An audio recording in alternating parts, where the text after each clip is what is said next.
Hello and welcome to the fifth session of second course. Today we're going to talk about the ladder of creation from T-consciousness perspective. We're going to talk about the definition of highest in creation from the perspective of Erfan. And we're going to talk about the examination of plants, animals, and humans from the standpoint of Erfan Halgheh. And we're gonna talk about the charts of the efflorescence of ordinary and sublime individuals. Before we start, as always, let's hear some reports, and if anyone have any questions, we have to answer. Anyone would like to share?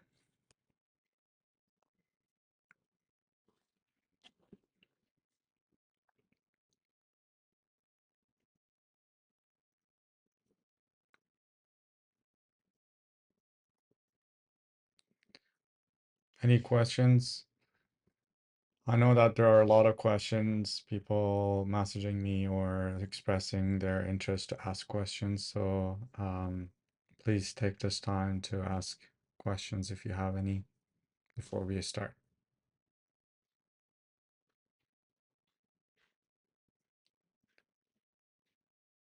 Also, I want to remind everyone that if you could open your videos and cameras during the class, I really appreciate it. In the beginning of the course, I asked individuals that if they could open their videos and cameras so it's more interactive and we can talk to each other rather than me talking to a screen. So if that's possible, please make sure that your camera is on. And if not, then maybe we can have that next session. Also, yeah, I just don't want to emphasize on opening space for questions. Again, one of the reasons that we are doing online courses, despite of the fact that the original material is in Farsi and people can access it, is to be able to actually discuss questions that arise. So please ask our questions, and I'm sure every other individual would also find it useful. Any questions?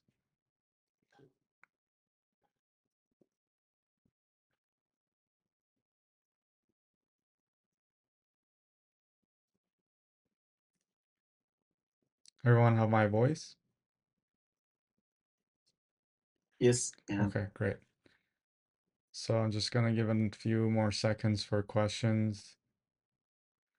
Hello, Puriyajan. Can I share something? Yes, of course. Yes, please. Uh, so my name is Ali. Hey, Yes. hello, everyone. Hi. Nice to see you. So I was feeling a little bit annoyed before, like, this feeling started like almost an hour ago, Mm-hmm. and there wasn't any particular reason for that. I was wondering if these sorts of feelings could be related to the class or not. I don't know. Yes. Thank you. Thanks for sharing. It is possible for the feelings that are coming or appear to come out of nowhere to be associated with the class, as there are some resistances that could be experienced as a result of the class internally, and then there are also some emotions that could be present within us that it needs to come out for one reason or the other. So it is possible, and it's quite common. All sorts of feelings could arise at the same day or a few hours before the class, even in the morning. Some people report it, so it's very common. Thank you so much for sharing. Anyone else have any question?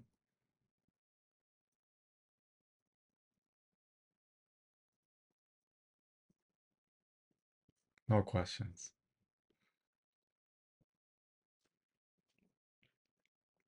Okay, I'm quite surprised. Everyone has a lot of questions, but somehow when is in the time of questions, no one has any questions. So I give a few seconds more. And then there are no basic questions. There are no bad questions. All questions are good. So please ask them. Again, I don't want to be just basically talking the whole time. And I want people to tell me if something doesn't make sense, if they need clarification or anything from anything like that. So please let me know if you have any questions or if you want me to elaborate on something, if something doesn't make sense, you need more explanation.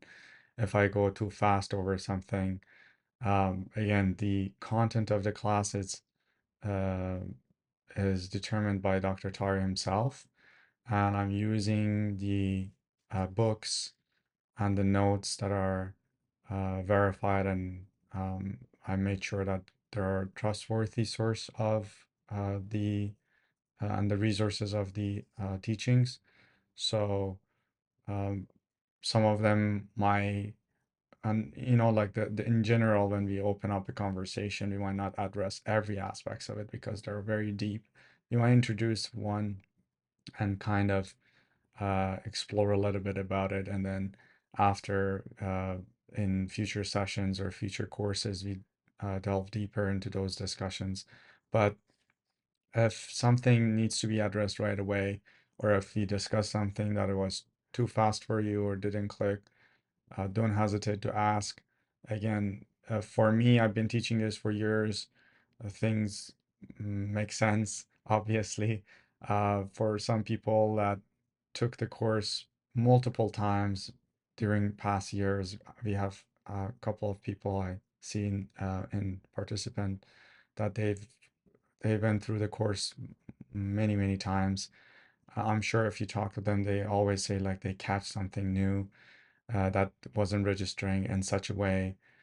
So it's very normal that you encounter that. It's I almost like regard it as a living and ever growing uh, teachings that every time you look at it, because your perspective grows, changes, and you get deeper. So it is very normal for you to not get it the first time and having to have some elaborations or questions. Yes, someone have their hand up, please.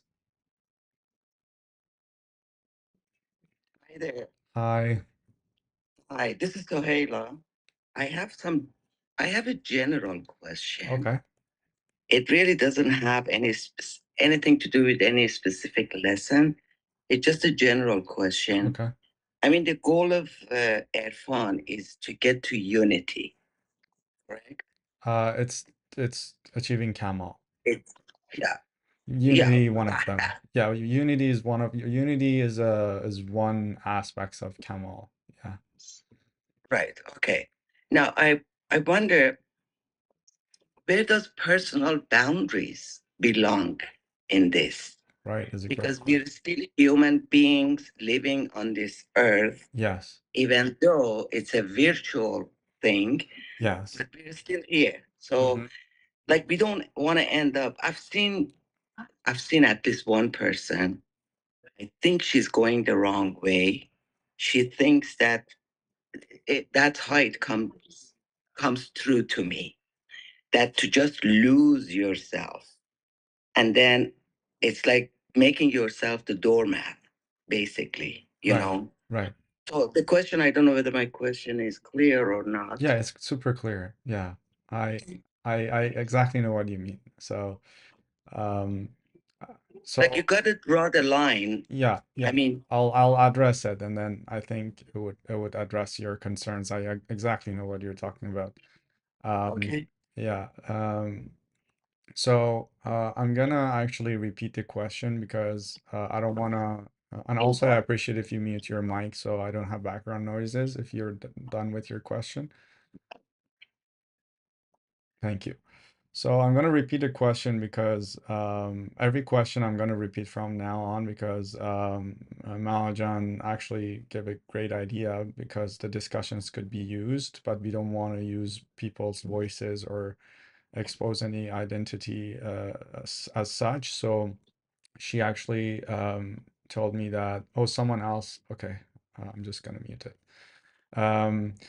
And she actually gave this idea that repeating the question then allows us to basically use the content that I'm talking about, because otherwise just putting the content without the question is kind of out of context. So I'm going to repeat a question.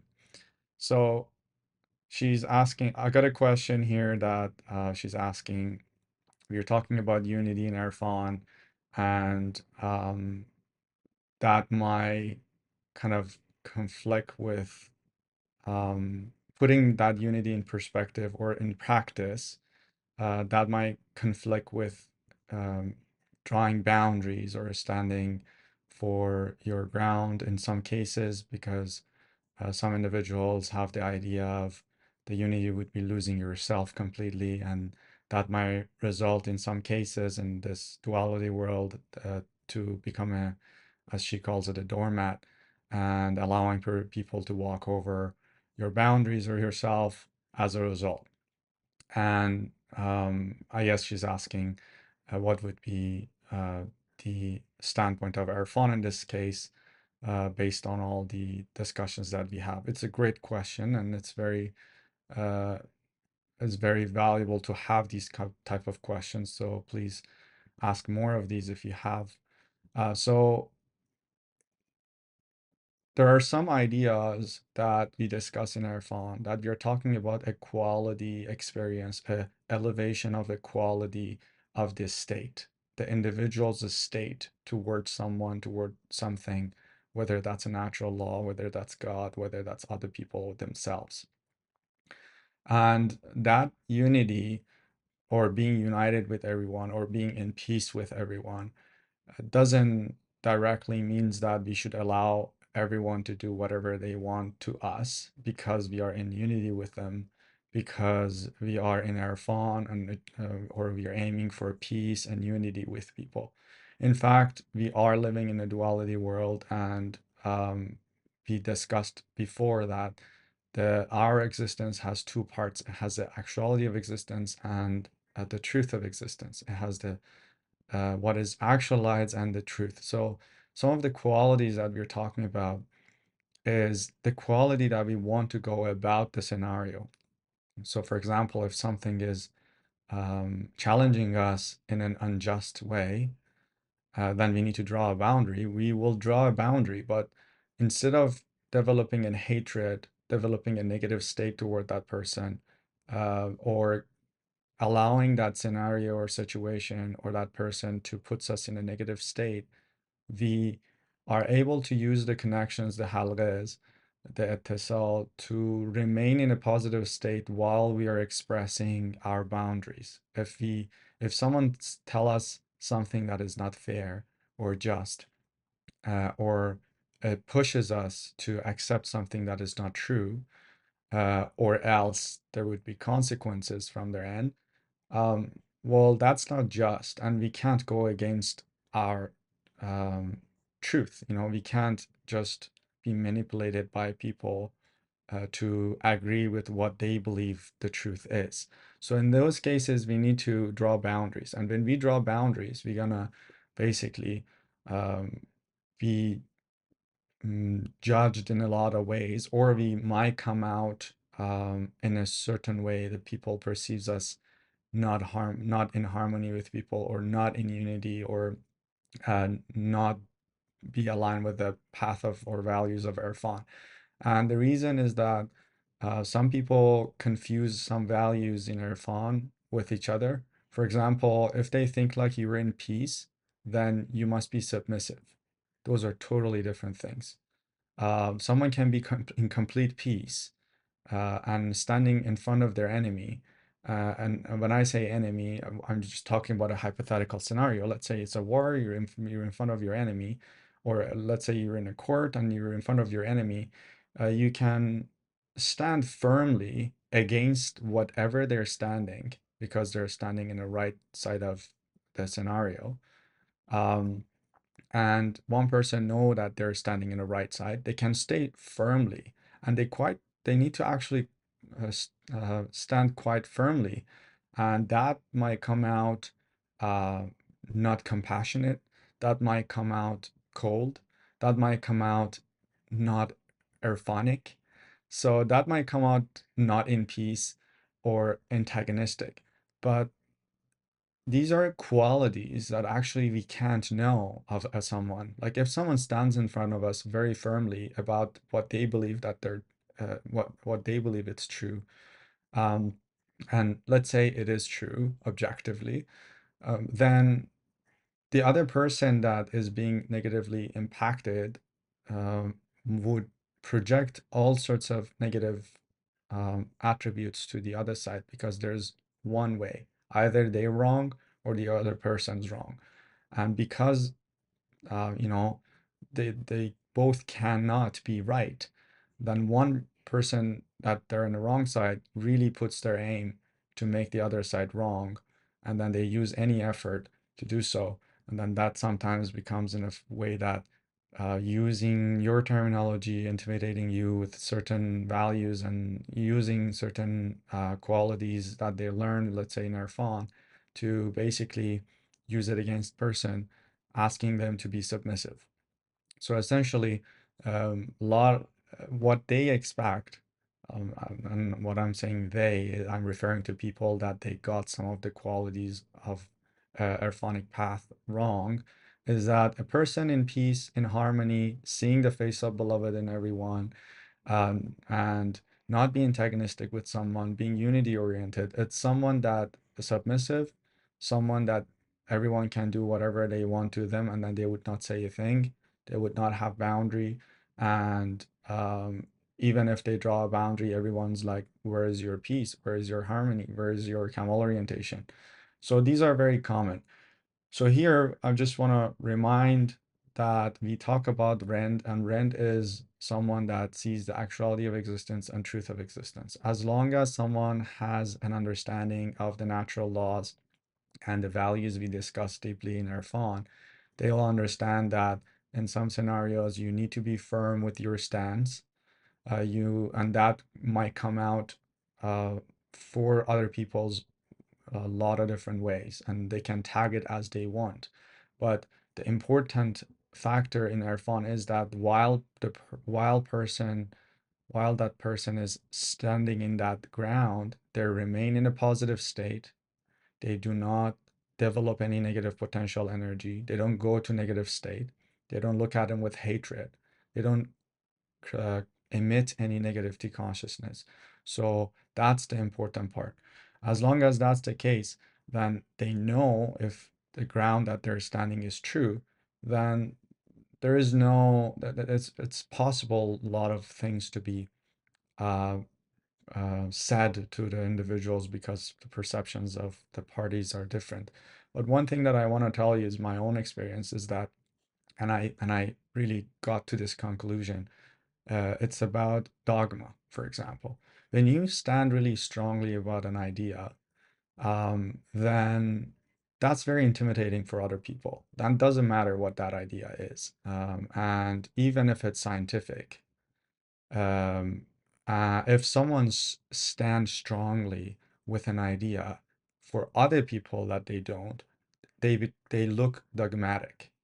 And dogma can be defined in different ways, but one of the ways is defined is that the people hold a strong stand on one particular notion, so much that they would not consider any other notion contradictory to that. So what I mean by that is that if I believe that um, let's say A is truth, then B cannot be truth if all the parts of B is not compatible with A. So by definition, if I believe, if I experienced in life, if I gained enough experience in life that I confirmed with the best of my ability that A is true, then I would never consider anything other than A to be true. Then if someone out of me, without knowing whether I validated my belief correctly or not, would see me and see my stand strongly, they would tell me that I'm dogmatic. That's one of the definitions of dogma. There is one dogma that is blindfold dogma, where the individuals just believe strongly to something without verification. And that's a correct definition of dogmatic. But sometimes dogmatic, as it defines for just someone to verify the notion and then strongly believing that and not be willing to change that because they've already went through the rigorous process of verification, that's not dogma. So you can see how easily someone could be called dogmatic, and no one really knows if they don't show emotional. Sometimes even they can show emotions, but to a certain extent. But if they don't show a strong emotional, like let's say anger, if someone opposes their view, and they're just holding to a notion strongly, they could be called dogmatic. So these are type of situations that are happens in the world as you go and talk to people, especially about notions that are not very common. And you can see the dogma can be in all the different ways. There are scientific dogma, there are religious dogma, there are in between dogmas, and I think dogma is one of those definitions, like you said, unity. That one, I use dogma against unity because unity is positive and dogma is negative connotation. But we can see that in both cases, there is a possibility of individuals to use different terms like this to basically um, questions and someone's internal quality. And that's not something that someone really can do and have access to unless there's like an actualized behavior from that person. I don't know if I addressed your questions, but to just recap it, um, being in peace and unity doesn't mean that we just don't have any boundaries. It doesn't mean that we should stand against injustice firmly. Doesn't mean that we should not have a firm stance. Being in peace and seeing the face of beloved doesn't mean any of those. In fact, um, that means that someone can go to a war and fight in defense, and having to, let's say, kill their opponent for the defense, defending of their country and their people and their beloved, while they're seeing the face of beloved in their enemy. So that's a big of a deal when you want to implement that quality. When you want to see that extreme opponent in front of you that they might kill you and you're in defense, and then you still see their face of beloved in them and having to defend yourself. And let's say in that case, shoot them. I put it in that extreme sense to just portray what we're talking about and how extreme something could be, and what are we how are we separating the quality of someone's existence versus the quantity of their existence. So those are separate things. And that is also can manifest itself in different ways.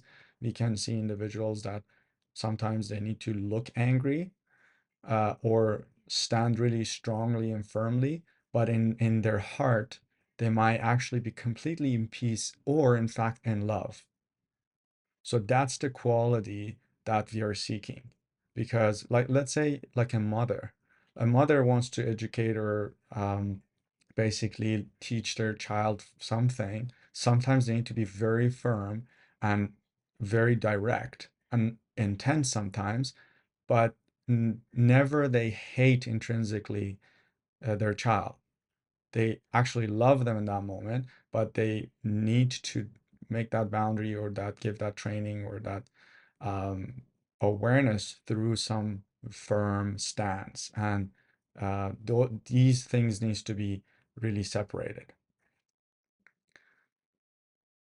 Does that answer your question?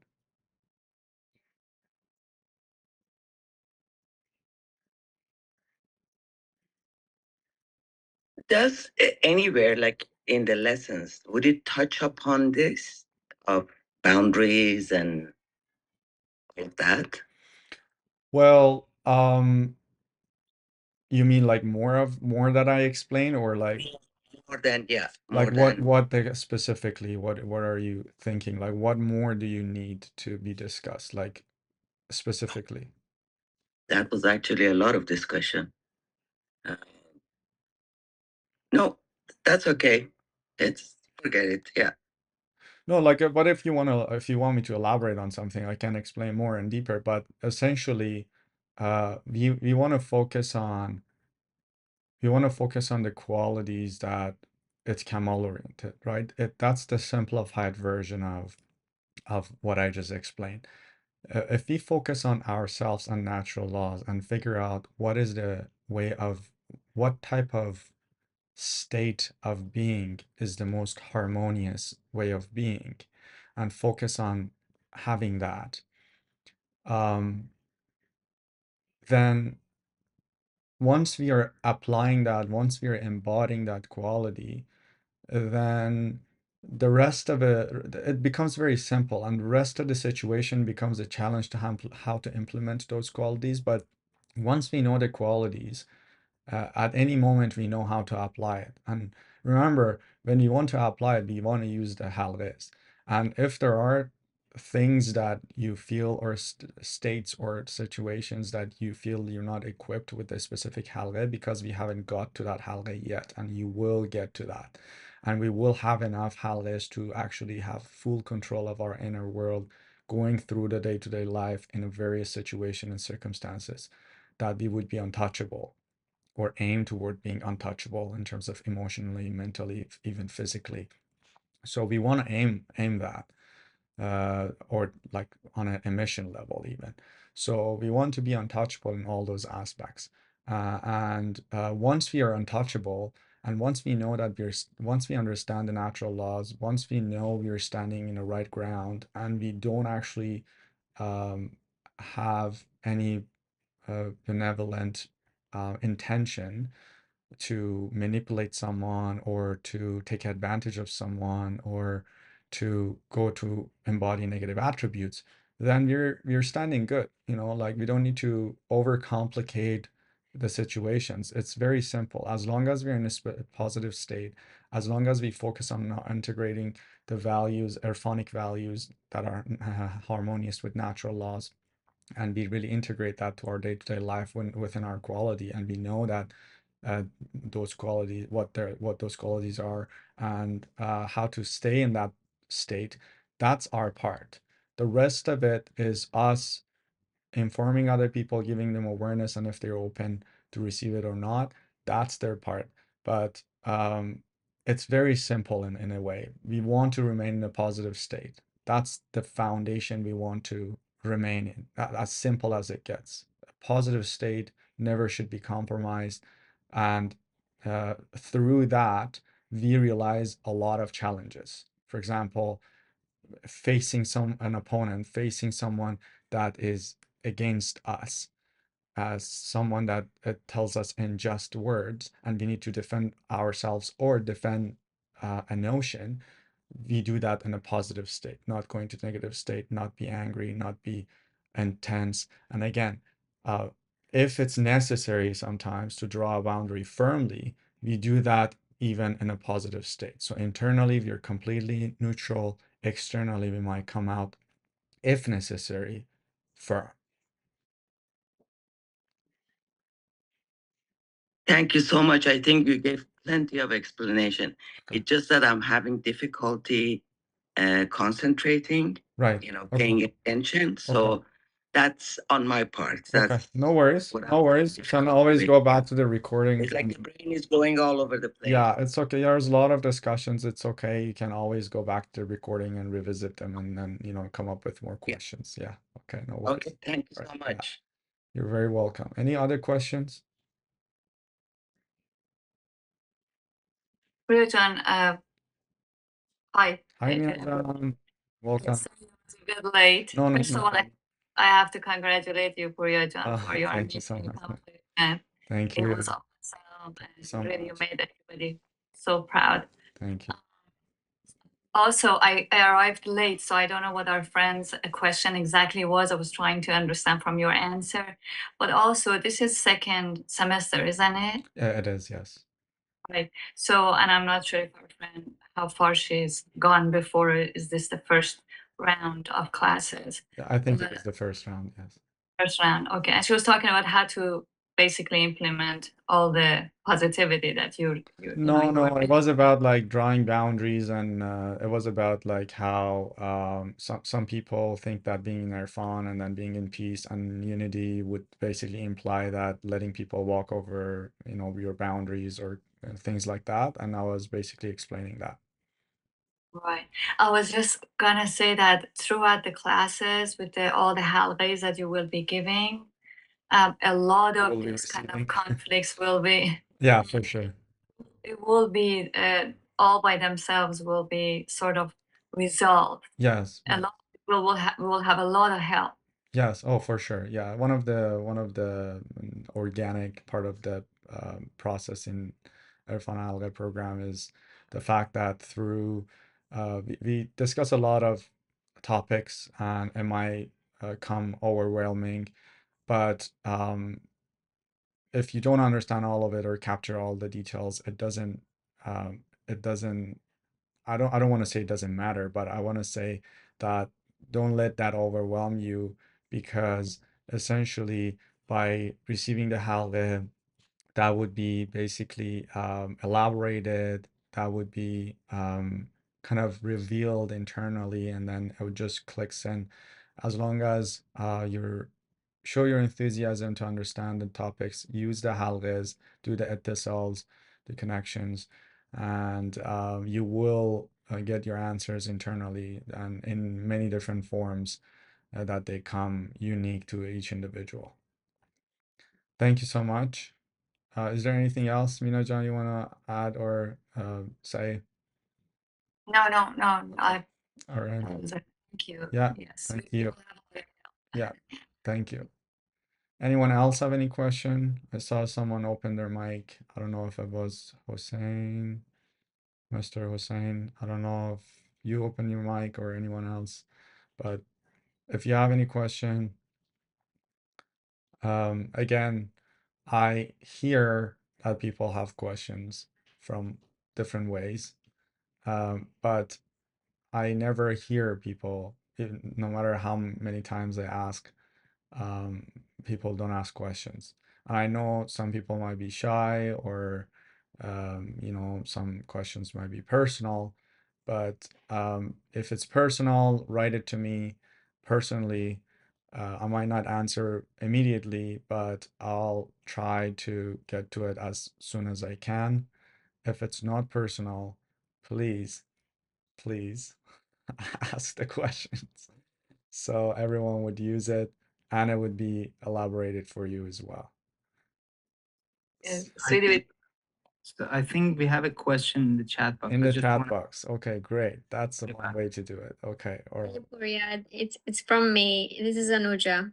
Hi Anuja, how are you? Good. How are you? Good. Nice having you here. Okay, let me read the questions actually. Okay. So I got a question here. How long until someone experiences something while practicing the links? How to identify the blocks that may be stopping us from experiencing the links? And she also asked, what is actualized versus truth? Also, there was another question, how long until someone experiences? Oh yeah, that's the same question. All right.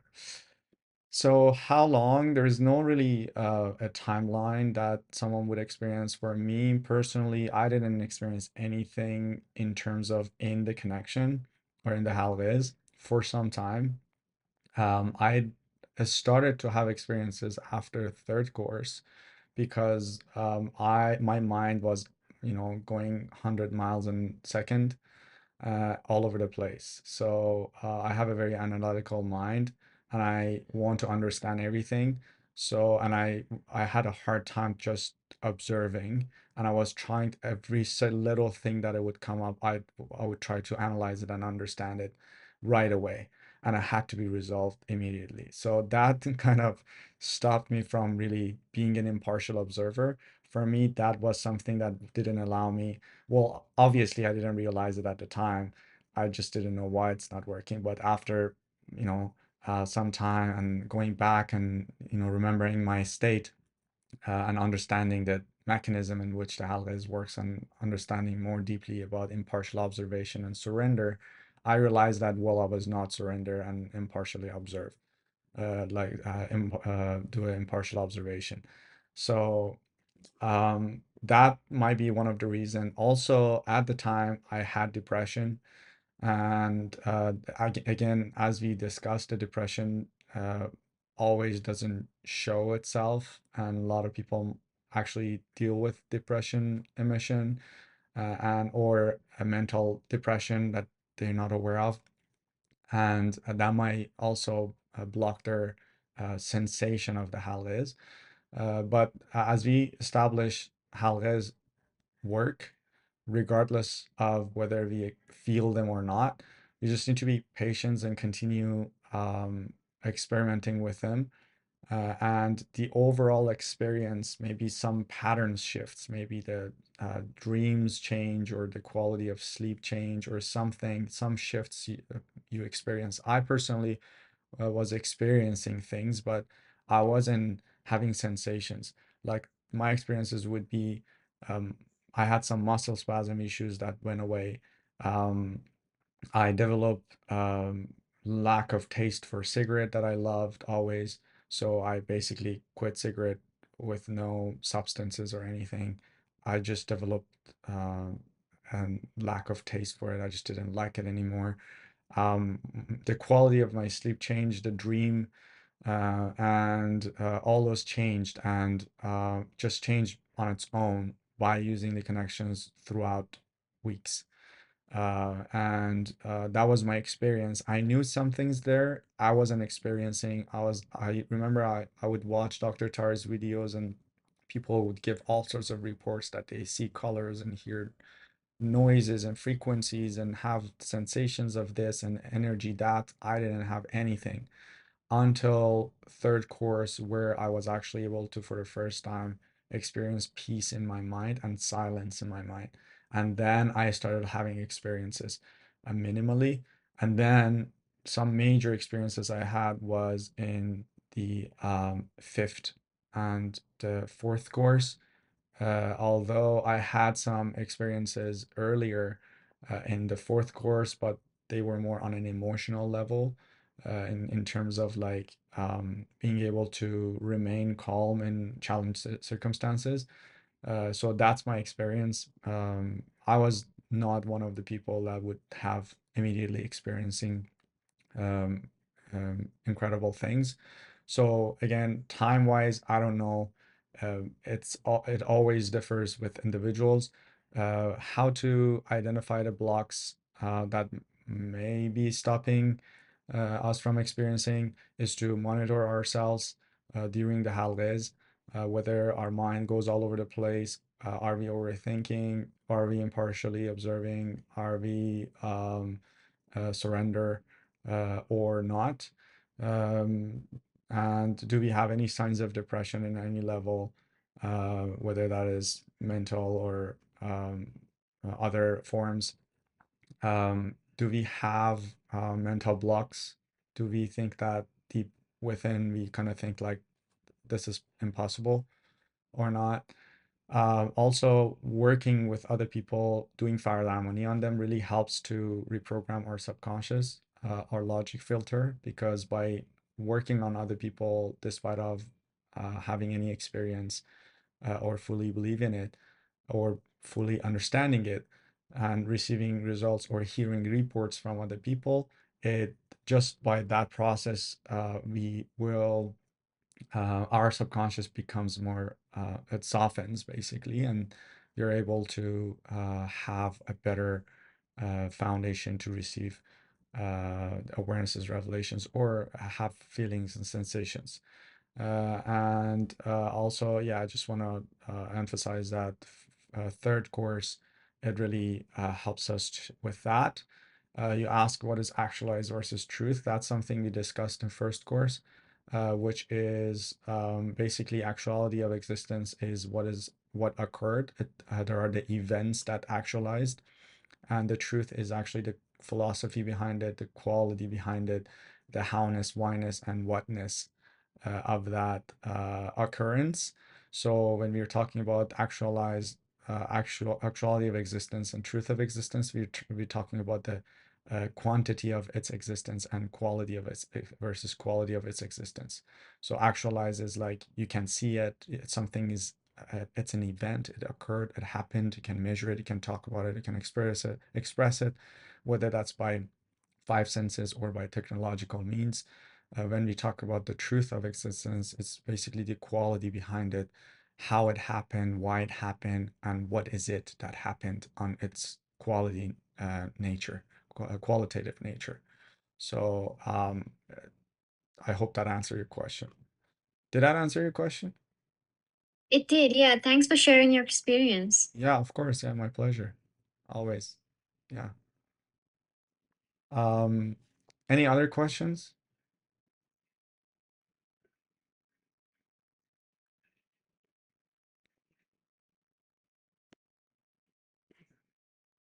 All right, no questions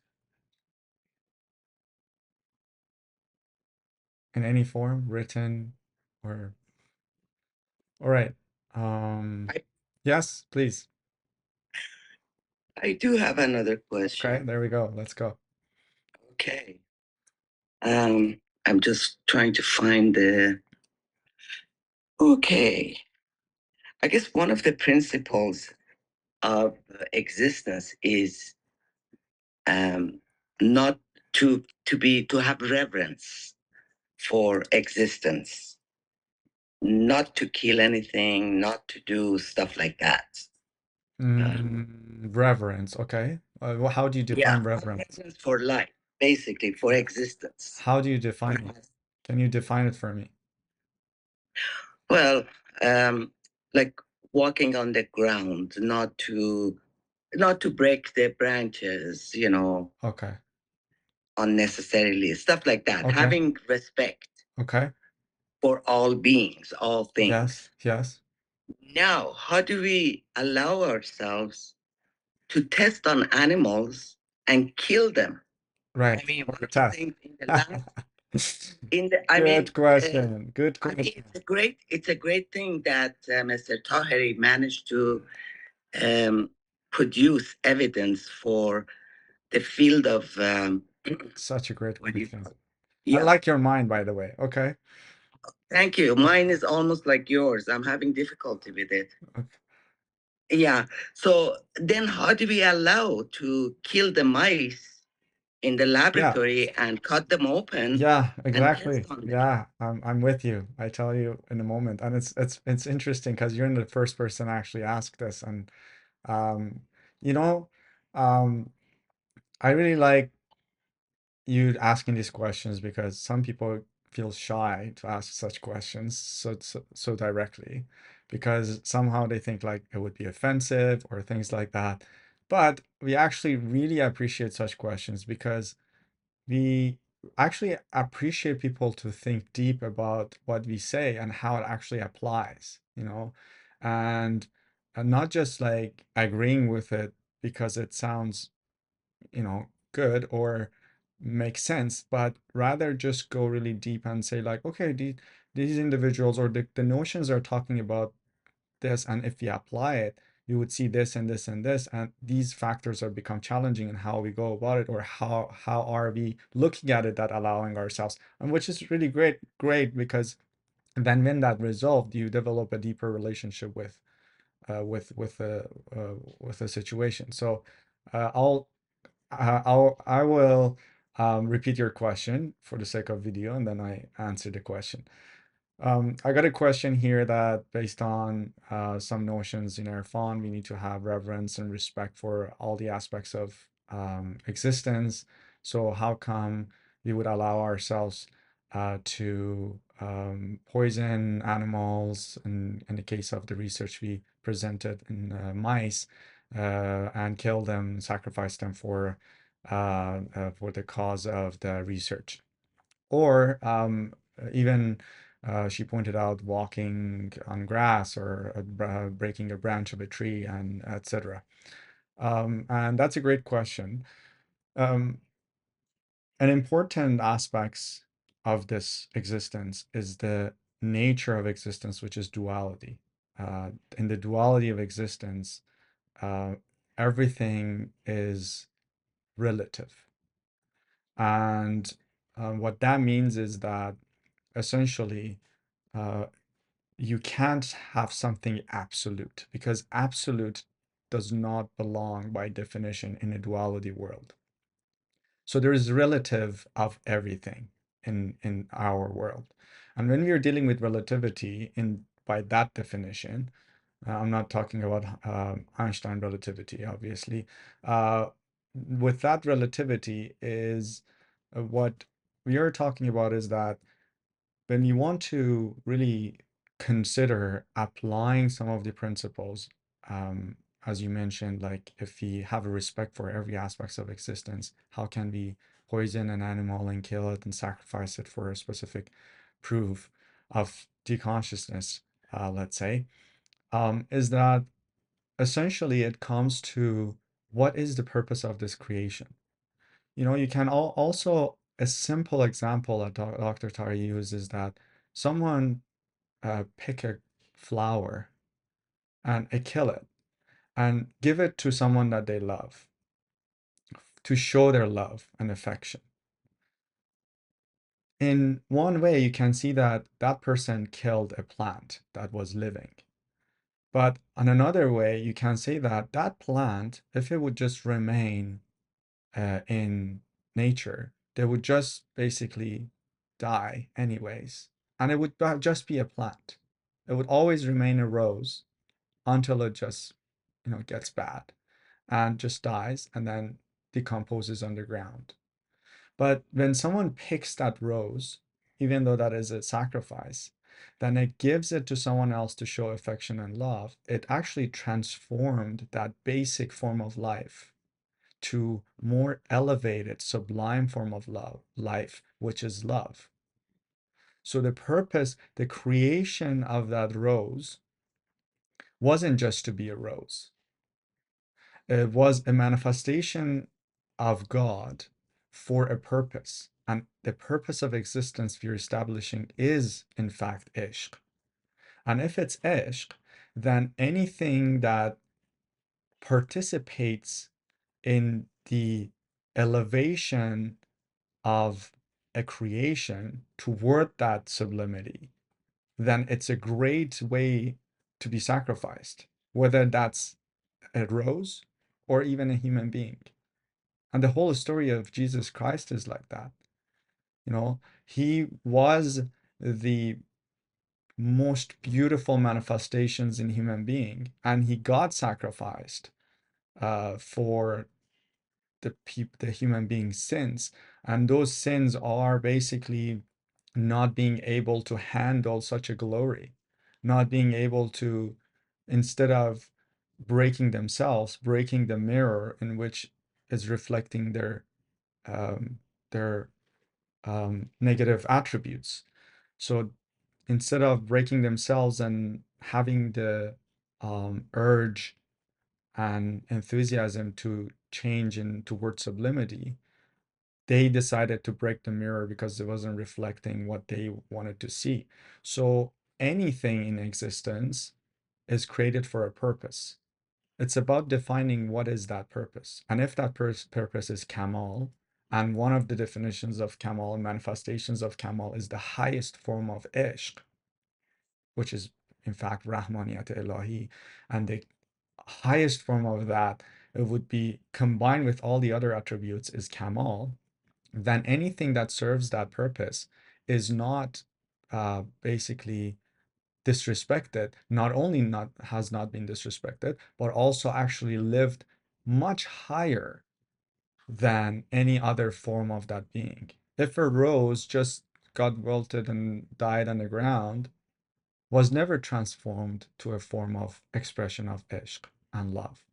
If a mice just died by being hunted by a natural food chain in nature, or died in a car accident, it never got manifested or promoted to embody a purpose to serve something that would enlighten individuals, people, that then they would be basically embodying that ultimate form, the purpose of creation, which is ishq.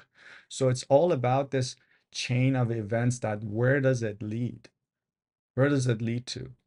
Does it lead to just to be a normal flat line of existence? And that's what basically we were talking about last sessions, about the task description. We talk about the task description of animals and human beings and plants, and we said like a apple plant is always going to be apple plant, and it's just gonna have their lifespan. But when someone goes and eat one of those apples and start thinking about gravity, and suddenly realizes the magnificent design of creation, and end up discovering the laws of nature, which basically leads to the understanding of there is, and basically pointing out to the intelligence or a law governing the universe, but maybe in a smaller scale, that evolves to where we are at right now. That one apple that otherwise just be wilted on the ground and spoiled or eaten by some animals, that would be then be eaten by other animals, and so on and so forth. So goes back to the chain of events. What is the purpose of this entire creation? Is it a zoo with beautiful plants and animals to just have a ecosystems that just basically nurture itself to death, and that's it? Or there is something more? Here we believe there is something more, and that is embodying that highest attributes that makes us godlike, makes us someone that can stand and say that, and not by words, but by being, embodying a quality that from higher realm would say that it's worth it. Yes, there was some corruption. Yes, there was some murder. Yes, there was some bloodshed, and horrible things on earth. But this one example made it all worth it. We don't have a lot of them. We have Jesus Christ so far, and we have other examples. But what we're talking about here, we could stand up and be one with the help of beloved, not on our own, but with the help of beloved. That idea of losing the self is losing the sense of uh, self-reliance, that we're relying on ourself instead of the help of God.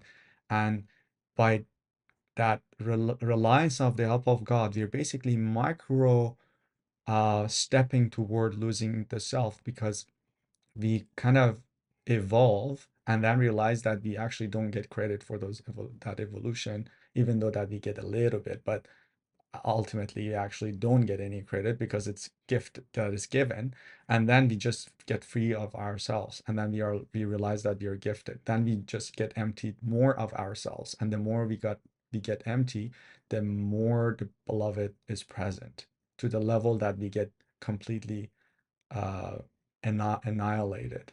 And that's one of the stages in Erfan, the complete annihilation to God, and that is incredible if it's experienced, and one cannot live like before. And that's an embodiment. And a rose or a mice or many other things, even human beings, are living for that purpose. And that's why it's okay. So as long as something is sacrificed for a purpose within a degree, which is designated by ecosystems, and ecosystems actually is part of the beloved's or God's mind of creation, the plan of creation, is fine. Like just like eating. It's like some people like argue, like, how dare we kill another animal that is sentient and feed ourselves? Well, we know how that goes. So, but Sorry, Purya Jan, I yeah, cut you. yeah, I'm Actually, I had this question Right. last webinar about the animals. Yes. As I asked from the Dr. Taheri, Yes. and actually he told me he gave me some answer, but he said if I'm gonna talk about the animals' right, Yes. for sure I'm gonna make lots of enemy for myself.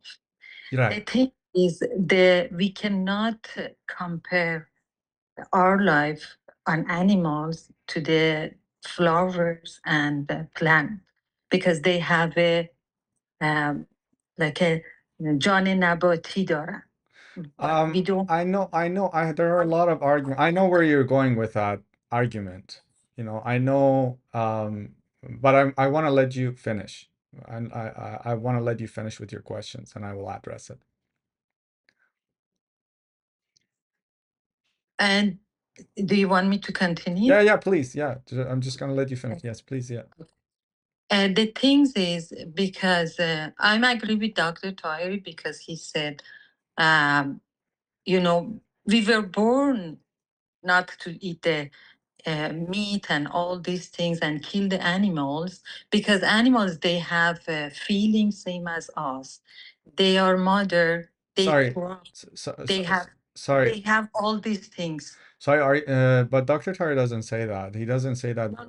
I asked him. Oh, you ask him. Okay. I asked him and he answered me. Okay. I know all these things, but we change everything. Like some of the car, now they use the gas and use the electrical things.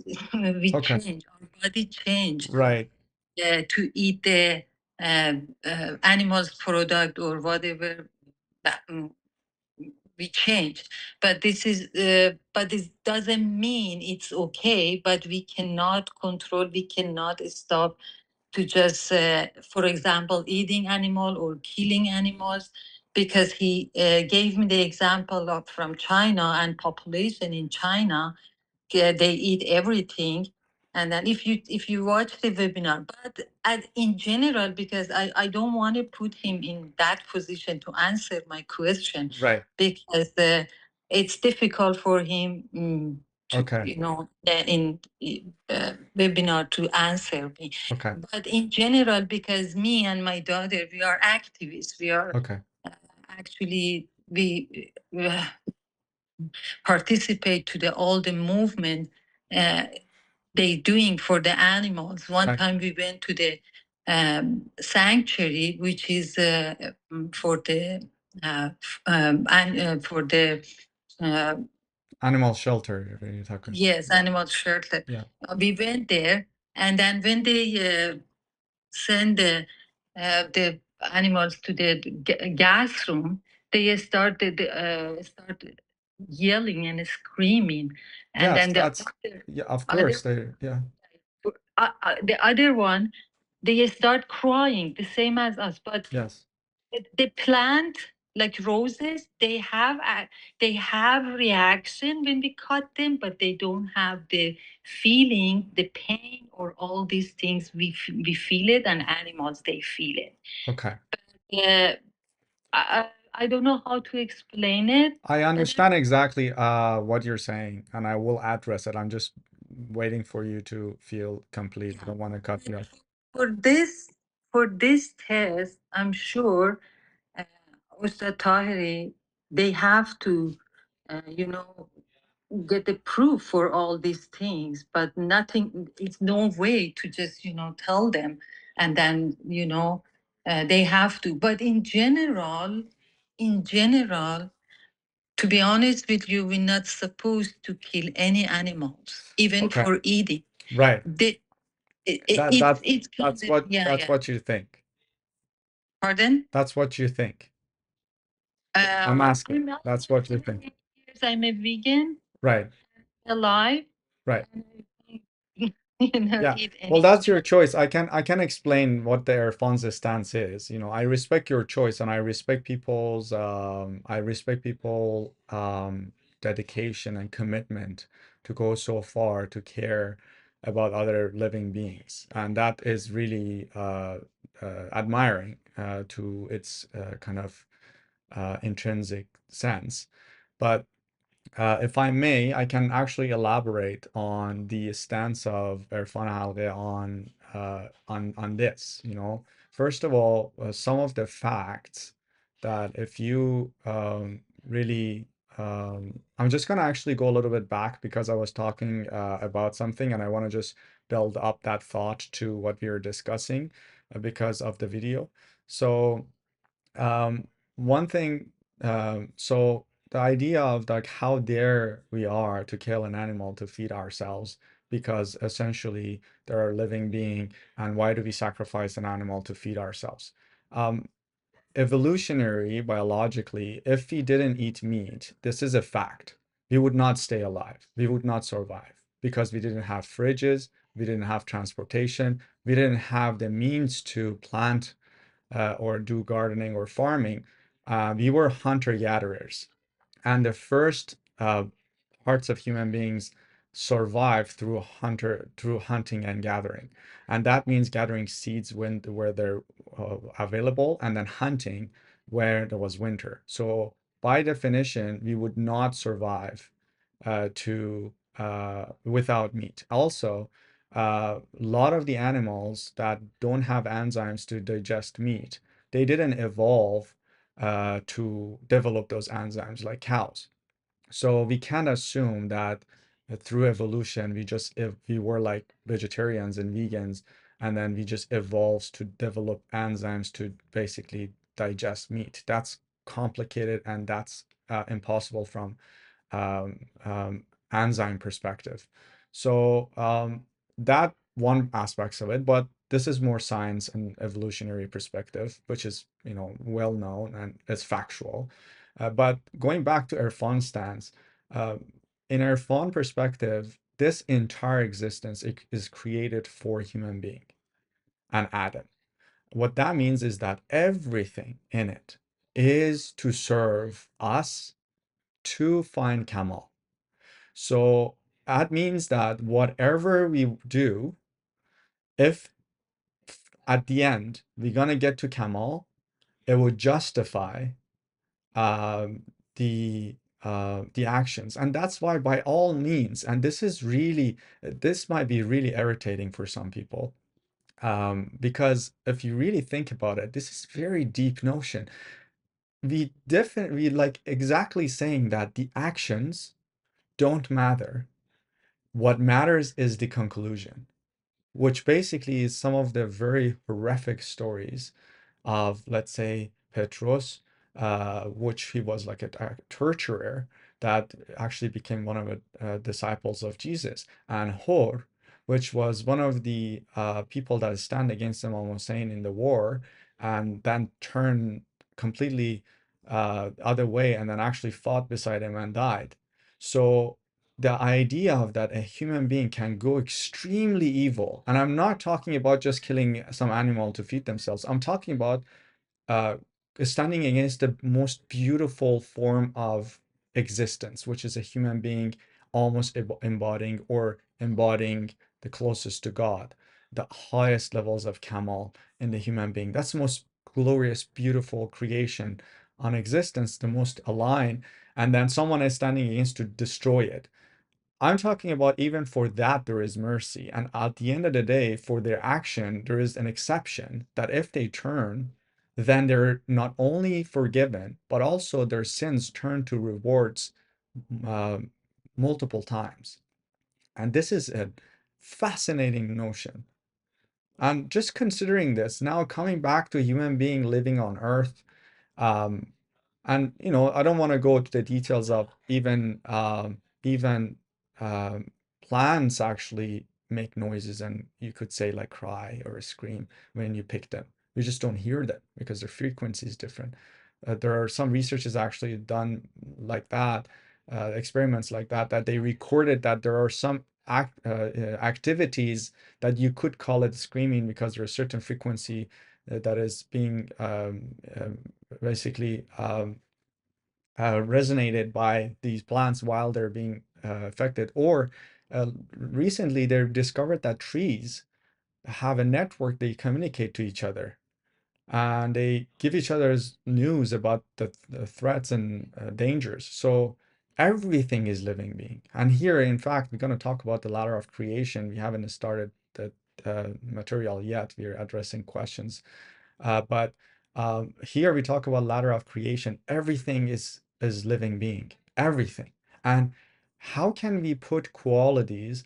Because in one of the notions and principles in Erfan, we talk about like everything is a face of beloved equally. There is no one particle that is more particle or more valuable than anything else. So intrinsically, an atom is as valuable as an animal. So we can't say just basically reducing that quality based on feeling. We're saying like, okay, plants are less valuable than animals because they don't have feelings, or at least not feelings like us. So in Irfan, we say no, everything is Faisal beloved and everything is equally valuable. It doesn't matter if someone breaks an arm of a cat for fun or break a branch of a tree is equally harmful to the existence by natural laws. So that idea of disintegrating aspect of existence is actually it's called basically uh, kof because and shirk because basically we're disintegrating the unity of existence and give one value over the other.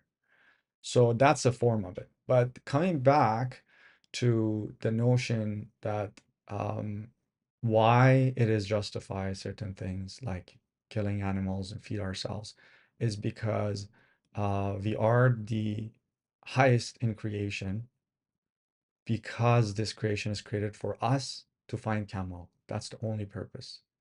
And for that, to the certain extent, allows us to respectfully take as much as is needed and not more, not exceed to feed ourselves. That's why, for example, hunting is fine, but if someone sports hunting, it's not fine. If someone fishes to feed themselves, just to feed themselves, it's fine. But if someone fishes to just catch a fish and put a needle in their mouth and then throw them back to the river and cause wound, that's not fine. So there are a lot of boundaries by natural laws, and these are not subjective perspectives. You could call it for now, but if you experience the natural laws and experiment with them and see that ecosystem allows certain things and doesn't allow certain things by the negative consequences, you realize that it is allowed. So when it's allowed, then there is no negative consequences, then it's just allowed. It's not like Dr. Tari or me decided the rule of nature is just the way it is. So the reason that Dr. Tari, I believe, that he responded as such, and I know what you're referring to, he's talking about if he goes against how the animal productions is uh, basically practiced is not intrinsically if people have farming, if they have their cows and then they kill the cows to feed their family, there's nothing wrong with it. But what is wrong with it is industrialization and how they're put in the cage, how the use of excessive chemicals and how they feed them, what they feed them, just how commercialized and industrialized that situation became. And for the sake of mass production, a lot of the values is compromised, a lot of the respect is compromised. Those are the problem with industry, not intrinsically eating meat or killing animal for feeding ourselves. So that I can assure you that but based on Erfan Halgheh and Dr. Tar's perspectives, he never supported any notions about vegetarianism or veganism as a mean is a choice. It's always a choice. Someone can decide, I don't want to do that. Sure, it's a choice. Fully respect it, and are admirers for their determination for what they believe it's true. But from our perspective, we know that that's not necessary. That has nothing to do with Kamal. If it was, then we would see consequences by non-organic beings, by the way in which we go with it. And we can again, there are a lot of gray areas. For example, excessive eating has negative consequences, but if that basically implies killing more just to enjoy, that's not okay either. So we can have a lot of conversation about what is okay, what is not, and it ultimately comes, and that's not the task of Erfan, because Erfan, that becomes Sharia basically, and that belongs to religion. That basically determines those rules, what is okay, what is not, what animal to eat and what not. And there are reasons for it, by the way. I cannot go that deep because it's not the course. If you want, we can talk about it later, but in designated course. But there are reasons why some animals are not okay, some animals are fine. It's because, yeah, I'm not going to get into that. But anyways, so by natural law, there are some reasonable extent, reasonable scenarios, reasonable amount that some things are allowed. I can give you many examples, and I can go on this topic. One of the examples is that negative state. There's a negative potential energy, a level of negative potential energy that is within threshold that you could have, that it doesn't cause psychosomatic illnesses, because we're humans, we can't be robots. We express positive and negative emotions, but to the certain threshold. After a certain threshold becomes psychosomatic illness, and the punishment is immediate. And also the way in which we express that negative state and emotion is very important. So if it's longing for beloved, if someone cries out of the longing for unity of to beloved, it's fine. But if someone just their heart drops because they lost some money, that can cause way more harm, that momentarily drop of heart for money, comparing to 3 hours of crying their eyes out for longing for the unity of beloved. I'm talking about God. So there are intricacies when it comes to the natural laws, and simplifying that is always, is that toward Kamal? Anything that is toward Kamal, going back to the whole example, anything that serves Kamal is justified. Why? Because it serves the purpose of creation. The whole creation is for the embodiment and manifestation of Kamal. And that one of the ways is ishq. And that's why someone can pick a rose, essentially kill a rose to give it to someone, and sublime the way of manifestation of that rose through that sacrifice. I'm putting it in the context. Or uh, feeding themselves with killing an animal to think about Kamal and become more aware and embody attributes of Kamal orientation and ishq, and give that to other people and produce that more and reflect that to the existence. Or to poison a mice and kill a mice and prove that consciousness exists, so that people become aware that they can embody those highest levels of creations, emissions, and embodiments and manifestations. So simplified of whole discussions is that whether anything would serve Kamal, that is the purpose of creation. That's why we are highest form of creation, because we are capable of Kamal. Nothing else is. No plant can be, no apple can be more apple or sublime apple.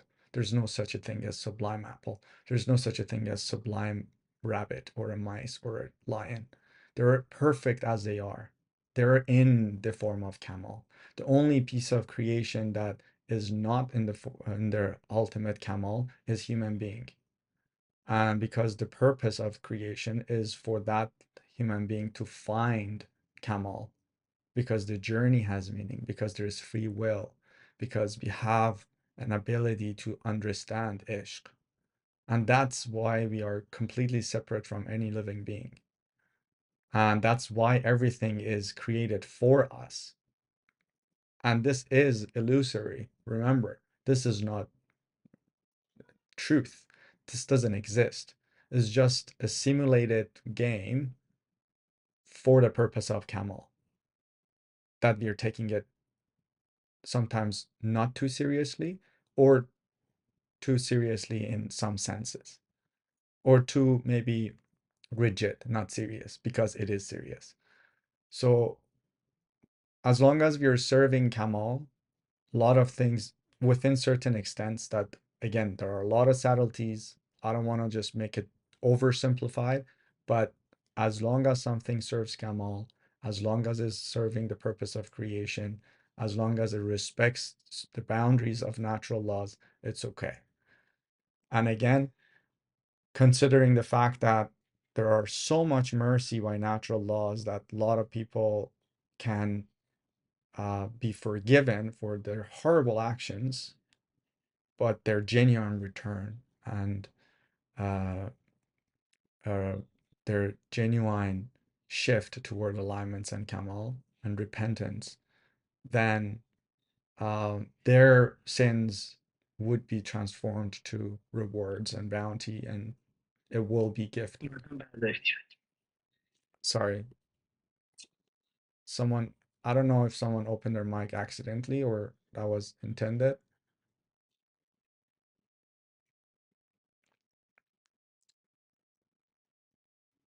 Okay, all right.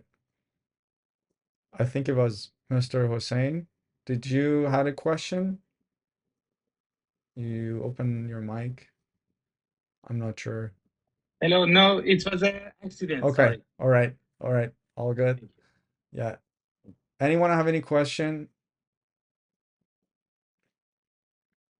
Gurujan, I don't necessarily have a question, but first of all, can I say that your answer was eloquent and beautiful that I had heard. I mean, Thank you. literally it transformed me.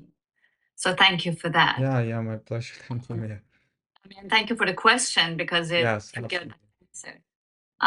But a couple of things I wanted to add to our friend, dear Rafa John. I think I remember what she's referring to. I remember that live. And yes, I think as you just said, also didn't want to really open the can of worms, as he would say he has to. There's many things that he's up against a huge resistance, so he has to be careful. But I think ultimately, yes, and I'm speaking from hearing him speak in different situations, that it is the manner in which the animals are treated, and as we were just talking about, that is the problem here. But also he has said that in the past. I don't remember exactly where or I heard it. There was another webinar. Yeah, probably, Yes. or even in the, or even more in the more distant past. But that he said, we were the only, I think that's what he said, the only creature that we developed. We were herbivores, but then we became omnivores. We developed system to eat meat as well. Mm-hmm. So that was a transformation, so some kind of mutation that happened Mm-hmm. because we needed to be To survive. accommodated. Yeah. Yeah, We wouldn't be exactly. able to survive. Yeah, like it's. There was an ice age happened. Yes. That all the trees died too. So Yes. we had to, and I'm talking about early human, very early Yes. humans. Yes. But ultimately, it was developed, so it was something that we were made for. Yes.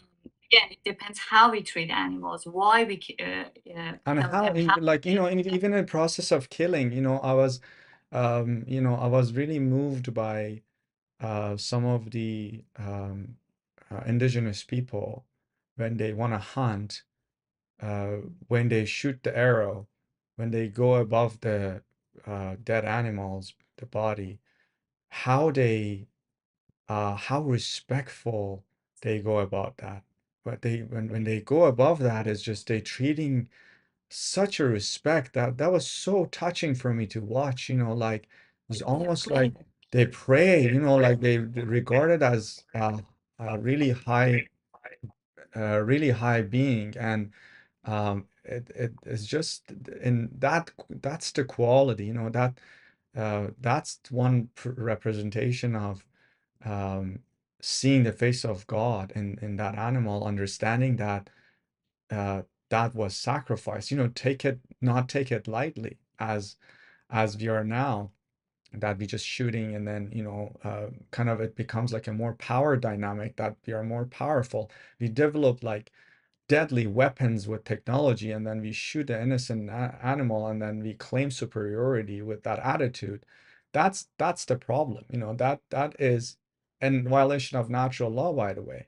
But if someone genuinely, with the respect, while they're shooting that arrow or that bullet, it sees that animal, it sees the face of beloved, it recognizes that sacrifice that is being made for to feed us, have that food while having it, recognize that what it took for us to survive, and that brings a responsibility to how are we carrying ourselves with every breath. How are we carrying ourselves, and what responsibility comes that we are living on the as in the price of other people, other living beings. And so how are we contributing back to existence by how we carry ourselves? And these are the things that Erfan discusses: the quality in which that we carry ourselves, in quality in which when we eat, do we recognize that food? Do we recognize that process? Do we recognize that responsibility, the importance of the quality of being that comes with it? That's the concerns of Erfan.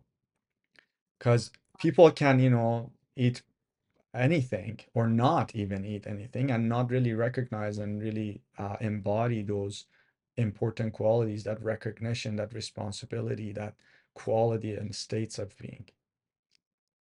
Yes, and I wanted to also add and say that to people who are, very concerned about another life, and life of animals, that sometimes when you very respectfully, like our friend said, with reverence, you have to eat or consume animal.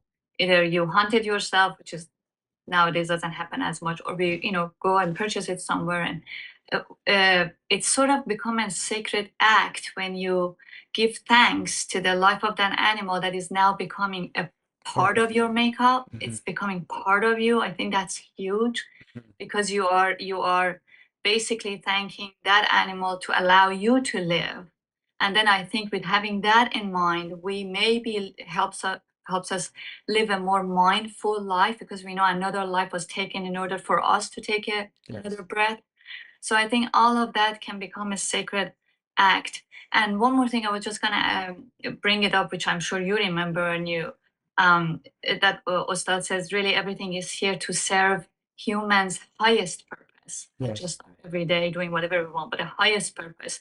Because I remember that when he was talking about coronavirus, when we were doing experiments in the laboratory on the people who had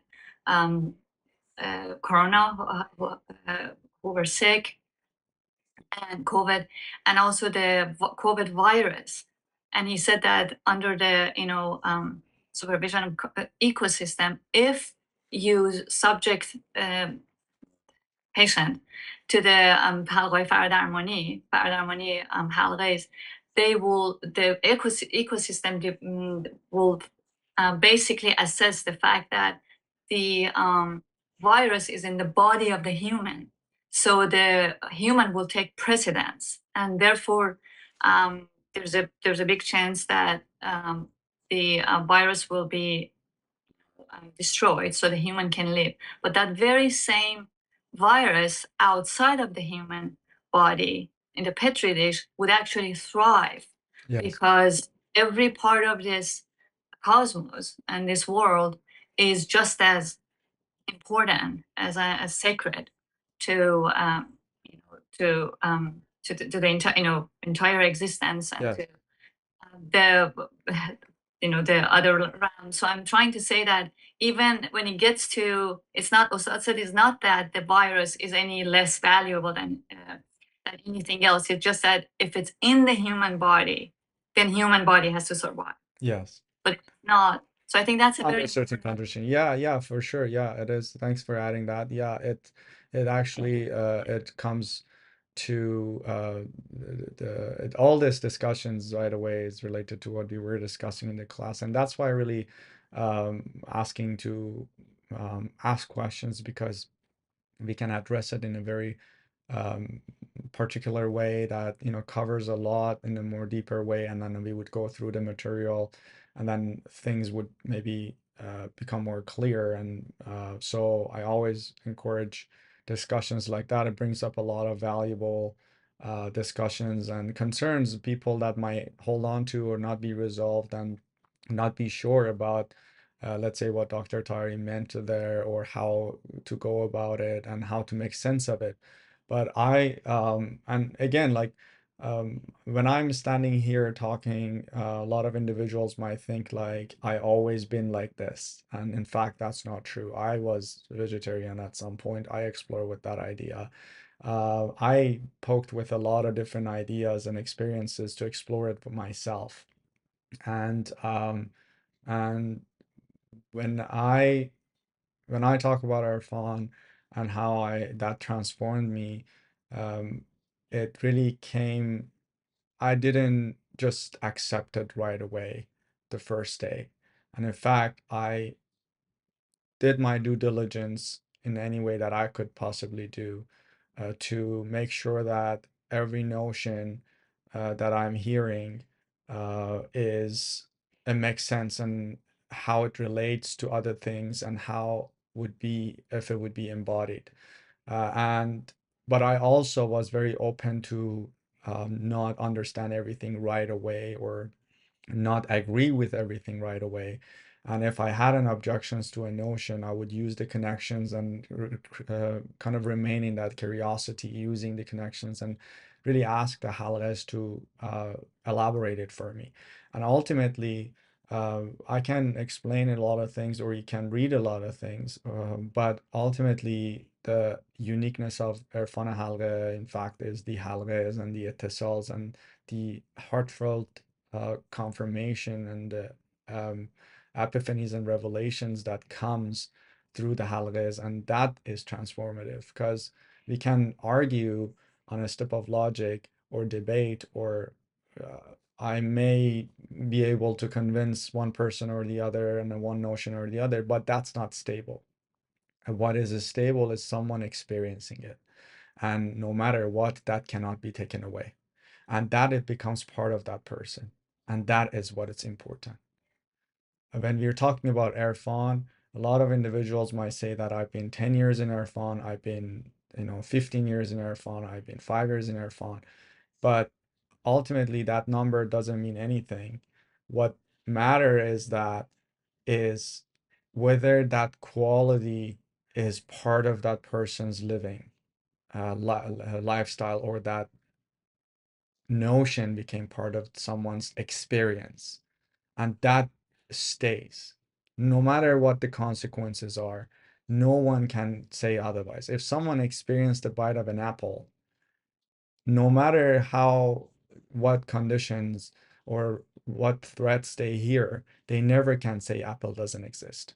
They just can't. And even if they forced to, deep down they know that they're basically lying to themselves, and they know the truth is something else. And that's what we're after. We are looking to have a transformation by experience, a heartfelt confirmation that transforms individuals within. If there are questions, you can remain in that with that questions, using the general halaqas to get your answers, or other halaqas like Cosmic Hamfazi. Other thing that I actually want to mention that was related to a questions that we ask is that we should not really expect to actually have our answers or feel something right away in the connections, because a lot of the times we show that enthusiasm, but the reward comes later.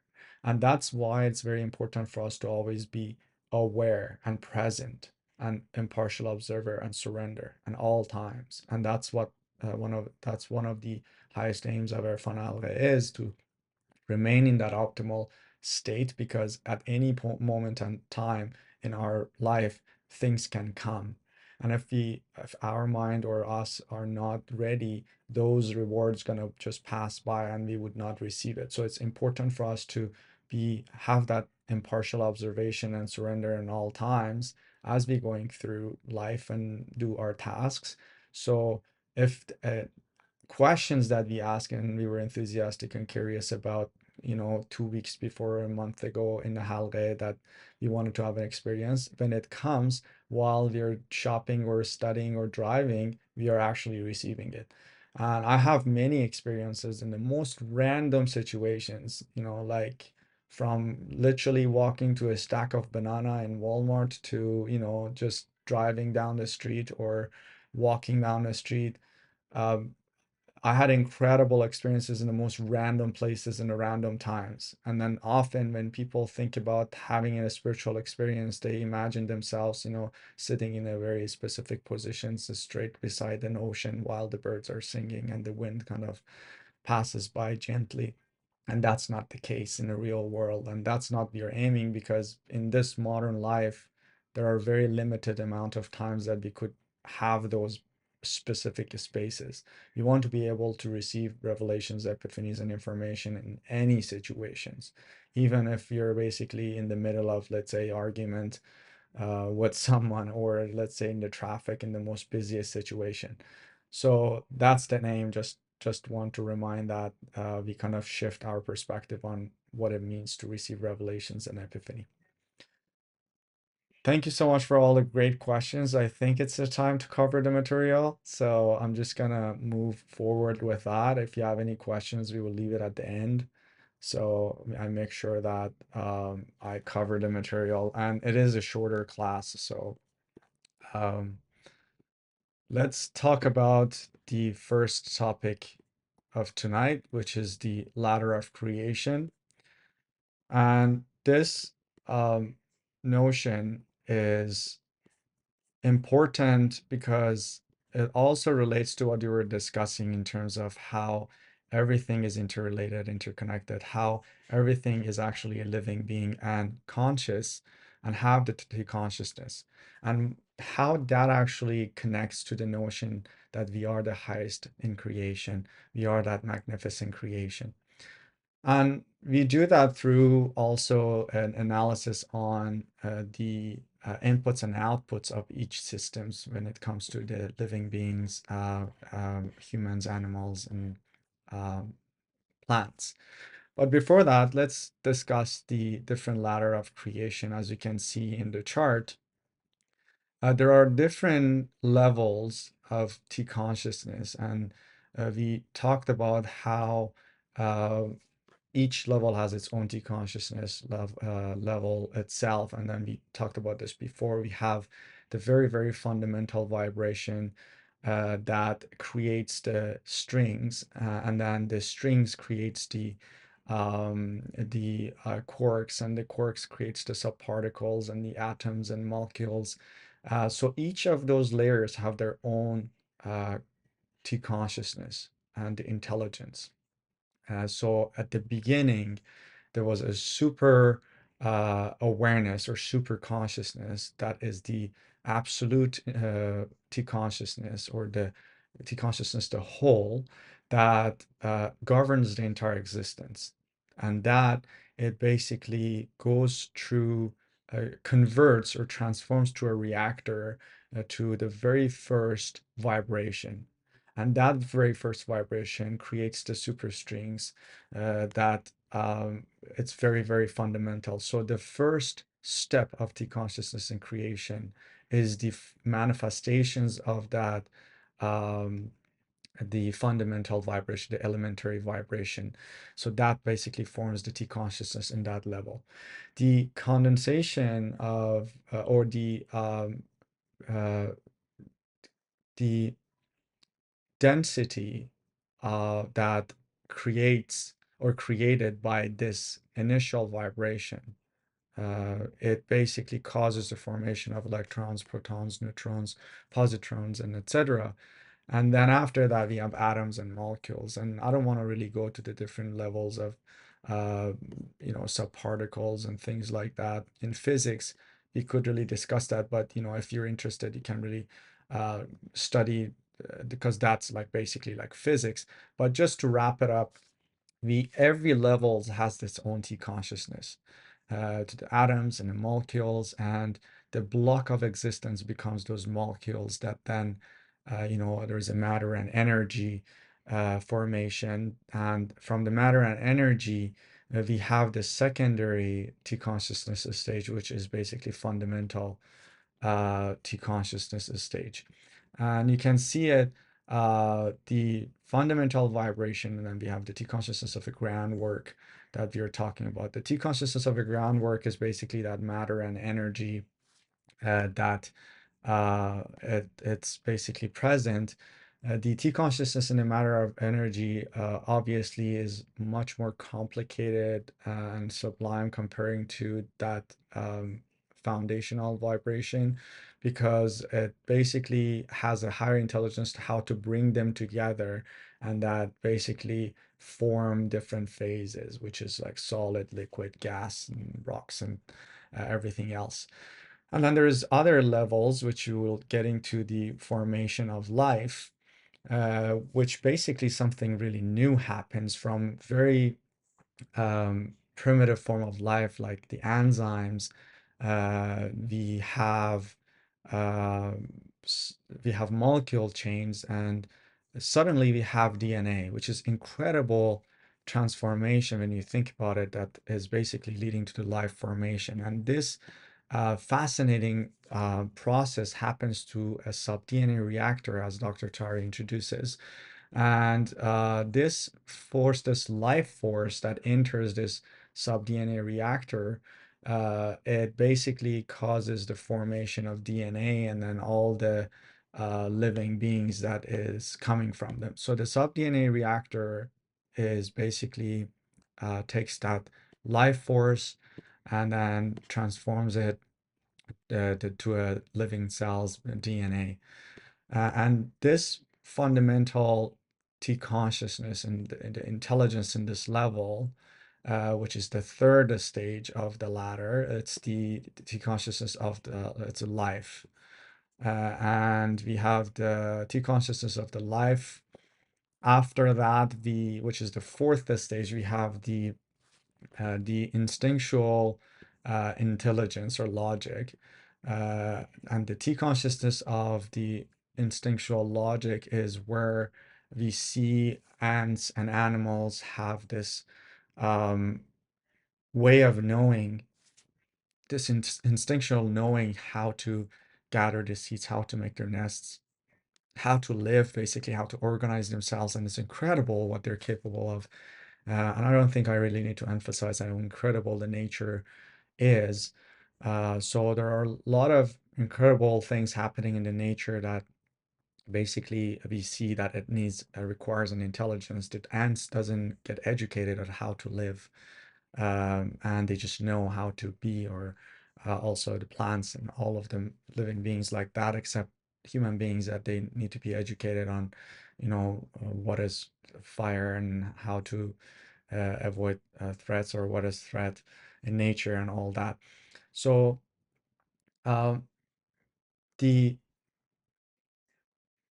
T consciousness of life, the fourth one, is more sublime than the third one, obviously, because it's more complicated to bring those molecules together and make something living being that is organized. It has a lot of complicated functions and a lot of complicated scenarios that it needs to have skills and knowledge to deal with. After that, we have another level, which is the T consciousness of voluntary logic. And that is basically a level that it belongs to what we call non-organic beings. And when I'm talking about non-organic beings, I'm not talking about non-organic viruses. The non-organic viruses are part of non-organic beings, but non-organic beings basically includes any beings that are doesn't have organs and not carbon based. So we have a whole course about non-organic viruses, because there are beings that are not necessarily viruses, but there are beings that are viruses.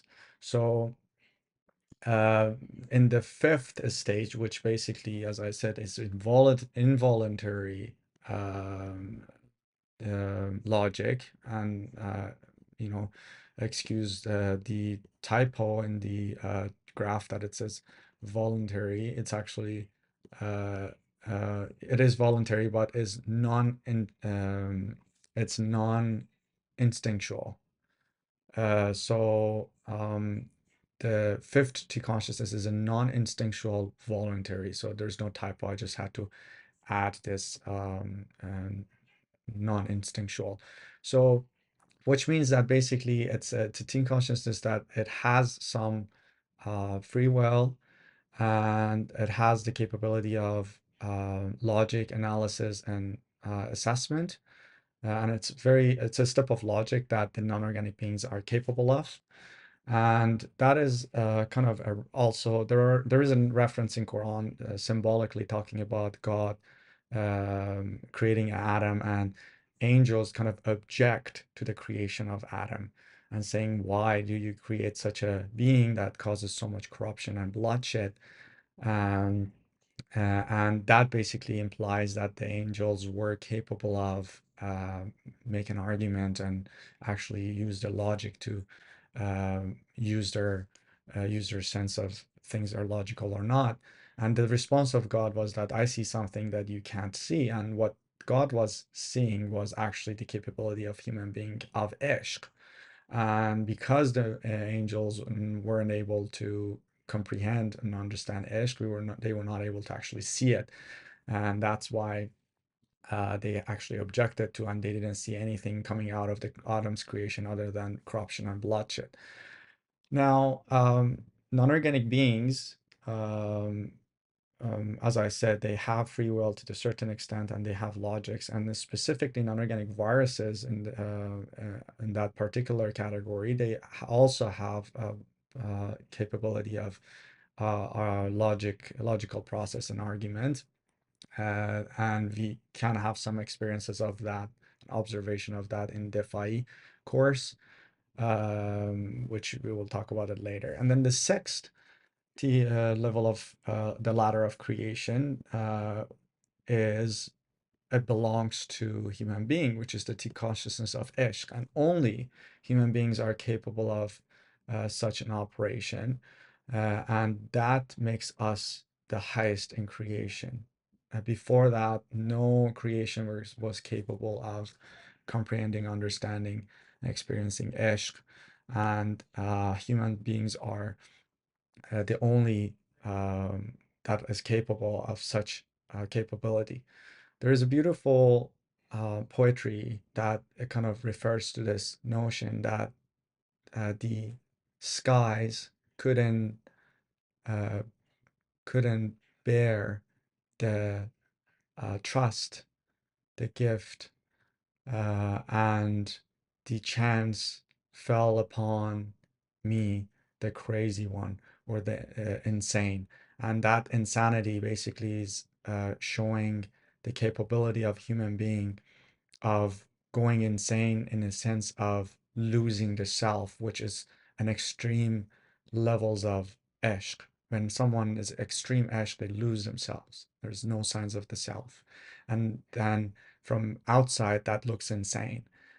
So this beautiful poetry is basically um, expressing the notion that in the skies, which the angels are, no one can bear this trust, which is the capability of ishq.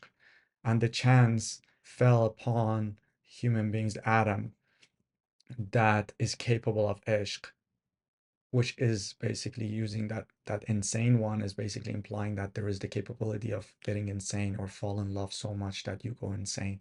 And that basically is referring to Adam with the capability of ishq. So that basically goes with the notion that even in the skies in the higher level where the physical manifestation wasn't created yet, in that more um, softer, for the lack of a better word, level of creation where the angels are, there was no creation that was capable of such a trust. And when I say trust, is basically um, and the gift that something that is kind of um, lended to Adam. So this symbolic notion that angels telling God that why you create Adam, because they don't see anything from the bloodshed, and corruption, because they were seeing everything and perceiving everything on a fifth stage, into consciousness of the voluntary um, logic, they were not capable of seeing ishq at all, and that's why they didn't see it, and so logically wasn't making any sense to create such a creation. So the only and then that's where God says, like, Adam, they call Adam, says, like, it holds all the names, and then it asks Adam to come and tell the names, and that basically shows that Adam comes and says the names, basically going with the notion of embodying those attributes, and then God says, see that I see something that you don't see, and that basically goes with the notion of the implication of that is basically the resolution of the creation, which that was the embodiment, the successful embodiment of attributes from the world of Ishq that is godly and divine, given by God's Himself as a potential to Adam to be discovered and become embodied. So human beings are the only one that is capable of such capabilities like free will, enthusiasm, illumination, revelation, epiphanies, generosity, and selflessness. And these are really operations and attributes and qualities that uh, you can only see on the step of Ishq. So based on this, when we talking about that the entire world existence is created for Adam so that it will embody those attributes, we really mean it. And that makes everything as a foundation and a necessity in the universe for Adam to step in, for the human being to step in with the highest responsibility and obligation to embody that highest attribute, that highest potential, and anything less is not accepted. And that's why there is negative consequences of that. That's why when someone is not Kemal oriented and they live a life, even apparently a healthy life, that everything it's in their best scenario, they still don't feel good, or they feel that something's missing, or they get sick, or there are a lot of different things happens because the purpose of creation is not simply operating on a fifth or fourth ladder of creation, and rather to embody the highest form. Because if the operating on a step of the fourth step and fifth step was the goal, then animals and angels could do that at best. There was no necessities for human beings to be created to cause so much corruption and bloodshed as angels stated and objected. But what actually makes everything make sense is that human beings are able to utilize that and transform that to something sublime that no one else is capable of. So the next topic we're going to talk about is actually looking at that perspective from the input and output of the systems. Basically, analyzing the creations and why humans are the highest in creations from the perspective of the input of outputs of information. So for any system, for any organized system, there is one input, a process, and an output. When we assess plants, we see that the input for the plants is constant. For example, they receive water, and there's minerals and soil, and there's light. And to the good amount, then they have a process that they produce something. And the process in which that happens in the plants are also constant. There's a photosynthesis, the operation in which they receive the minerals and food from the soils and extract that and process that, receive the lights, do the photosynthesis, etc.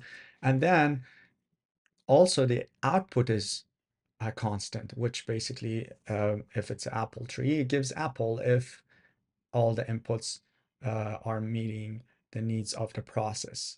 So the input is constant, the process is constant, the output is constant. Now, when it comes to animals, the animals have variables input, and sometimes they eat veggies, sometimes they eat meat. The process is constant and the output is constant. For example, lion always remain lion, sheep always remain a sheep. You don't see a lion go vegetarian, or you don't see a sheep go carnivore. They always remain what they are, and they operate with the software that they're created with. So we see that there's the inputs are variable, the process is constant, and therefore the output is constant. But when it comes to human beings, the story is completely different, as human beings are much more complicated than plants and animals. The inputs, process, and outputs are all variable. And we can see that that is different also among ordinary people and sublime people. For ordinary people, we can see that in many cases, not necessarily if the input is positive, the process would be positive and output would be positive. Or um, if the if the input is negative, the process could be positive and resulting a positive output. So this variability in the process of human being is based on their worldview, their way of interacting with the world, their thoughts, how they conclude certain notion. They're all make them different. That's why we see different people, different process and output with the same input among twins. So we see even the same environment, same gene, same cell, two kids, they have same input, variable process, and different output. So this variability, it has a lot of implication, and it links to a lot of process we discussed before. The worldview filter goes through a lot of process, there's subconscious, and then so on and so forth. And then we talk about how we react, what constitutes as a reaction. But so humans are the only creature that can have one input and two different output. And that basically shows that variability of the process. For example, two individuals can see a homeless person, and one person might say like, well, that's great. He doesn't have any responsibilities, and that's the way to do it, is enjoying life. He doesn't have to really do like all these boring, repetitive actions of getting up and doing the same thing over and over again. And another person might say like, well, that's basically unfortunate incidents that someone is basically de degrading the level of their embodiments and qualities they're capable of to such a level.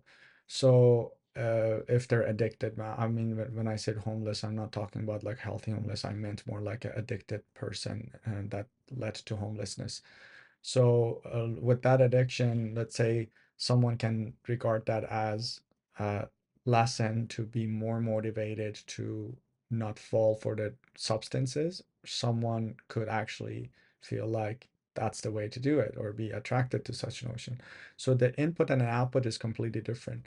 And someone can go through a challenging situation and have that challenging situations to transform them to become a better person. Someone can go to that challenging situations and basically let that difficulty to transform them to a worse person. And that we see like in a lot of scenarios. For example, we see parents that they had traumas, and then there are two type of parents that they actually transfer their traumas to their children, or they actually don't not only avoid that but also try to be a better person. So these are basically same input, variable process, and various output. So the input never guarantees the output in the case of human being. And this is a process that it needs to be built and focused on in order to give a proper output. And we shouldn't really basically invest on optimizing the input. We need to actually invest on optimizing the process because we can't control all the inputs. The life is so much, it's full of so many variable inputs that we can't have control over all the different storms of the life. Therefore, we can't really control it, but what we could control is actually the process in which we are operating based on, and we can transform anything uh, from negative to positive, and that leads us to the operation of a sublime human. It's one of the attributes of a person in the path of Kamal that it's capable of transforming any input by a positive process and having positive output. And Dr. Tari calls it like a recycling machine. So we become a recycling machine in the sense that the negative input, if it's there, then it transforms to a positive output by a positive process. So the sublime individuals would be, one of the definition of sublime individual is one that would receive that variable input and have that process to produce positive output.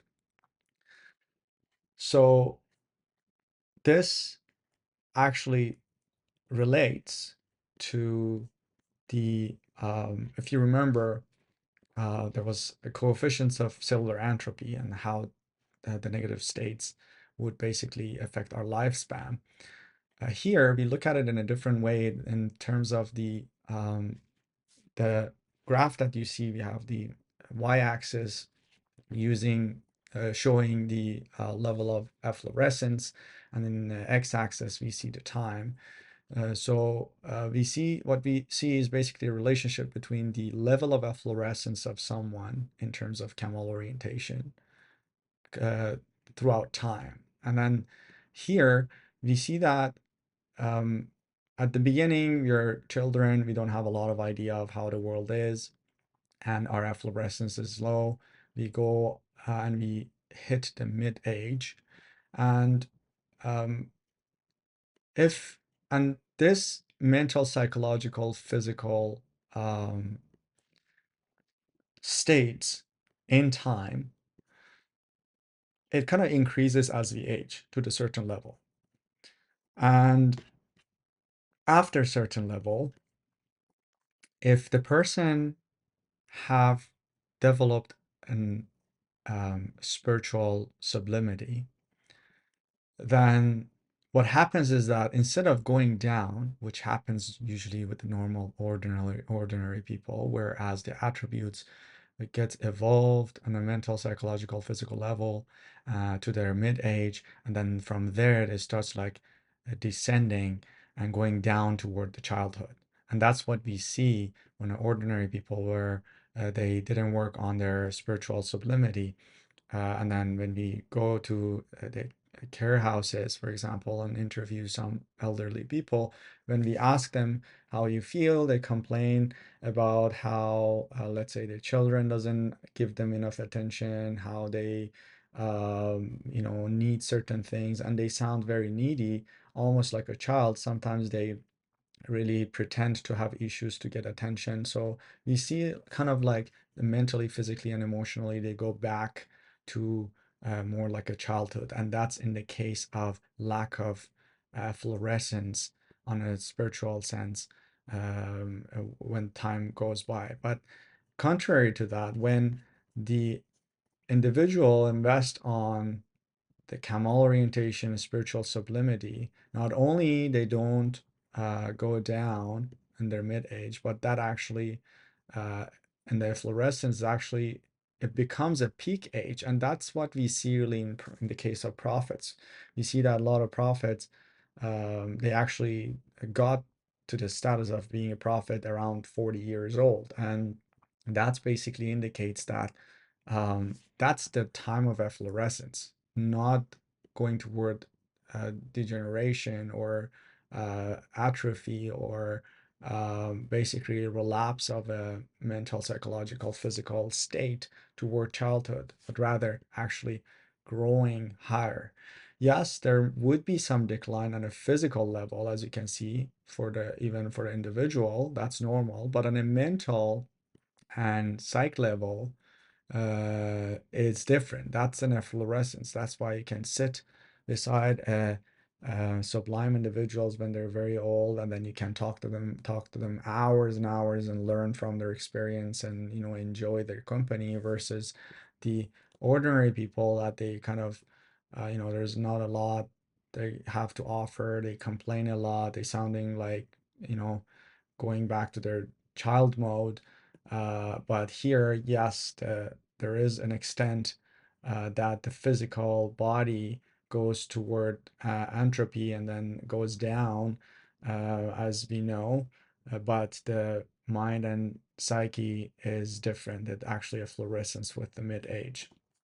And that's something very important to really consider, because and you can see like that happens from various levels, like individuals, their mind goes, there are difficulty with minds, for example, like Alzheimer's, very common as the age goes high, and that's if the fluorescence didn't happen on a mental and psyche level.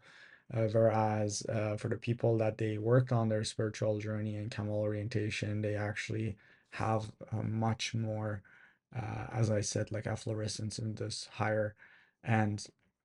So there are some important aspects of Kamal orientation from this perspective, and how that relates to the time, the level of mental, psychological, physical, in regards to the how much the individuals really spend time and worked on their spiritual sublimity in their lifetime.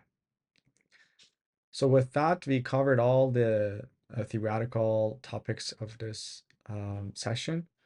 So if you have any question or anything you would like to share, please let me know. If not, we're gonna do etisal at the end, and then that's it. Thank you so much for being here, and see you next week.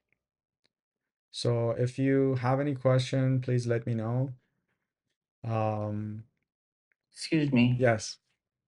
Can we do an etisal? Oh yeah, obviously, yeah, definitely. As I said, we're gonna do an etisal. I said that for a video. Yeah, I just closed the smooth, the closure for the video. But as I said, we will go for a etisal and come back, and if you have questions. But before going that, do you have any questions? Anyone? Anything? I know, Mina John, you rose your hand. I'm sorry, I didn't. No, it was just about the poetry verse that you were. Right. Yeah. It said the divane برای فال به نام من Vale. Yes.